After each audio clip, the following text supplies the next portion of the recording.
News. The federal government's making the most of Malcolm Turnbull's latest contribution to the carbon tax debate.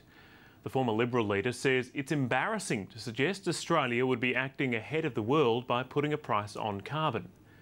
The opposition leader has shrugged off the remarks, but privately, coalition MPs are fuming. Chief political correspondent Mark Simpkin reports from Canberra.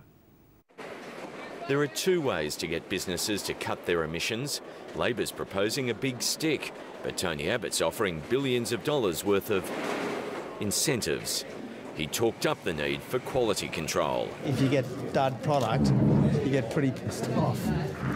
Which is exactly what some members of the coalition are after Malcolm Turnbull's climate change speech. If Margaret Thatcher took climate change seriously, accepting the science can hardly be the mark of incipient Bolshevism. The former leader didn't contradict coalition policy, but he did appear to contradict Tony Abbott's comments about global inaction. The Chinese aren't going ahead with one, the Americans aren't going ahead with one, the Indians aren't going ahead with one. And why should we do anything until the Chinese or the Indians do something? Those of us who've represented Australia at international conferences on this issue know how incredibly embarrassing statements like that are. Hello, Julia. Parts of the speech could have been written by Julia Gillard. It's absolutely clear that within the coalition there are very different views about putting a price on carbon. You know, Malcolm puts things in his own way and he's entitled to do that. Not everyone thinks so. Well, it's important all shadow ministers concentrate on their own portfolios. I think that's a general rule in politics.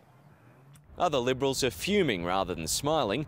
Behind the scenes, they're calling Malcolm Turnbull destructive, a loose cannon and other things that can't be repeated in this time slot. Some even want him sacked from the front bench. Next week, the political climate will change.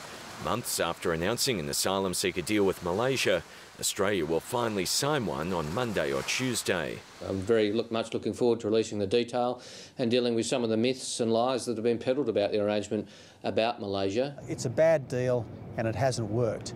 During the negotiations, 500 asylum seekers arrived. It's not clear what will happen to them. Mark Simpkin, ABC News, Canberra.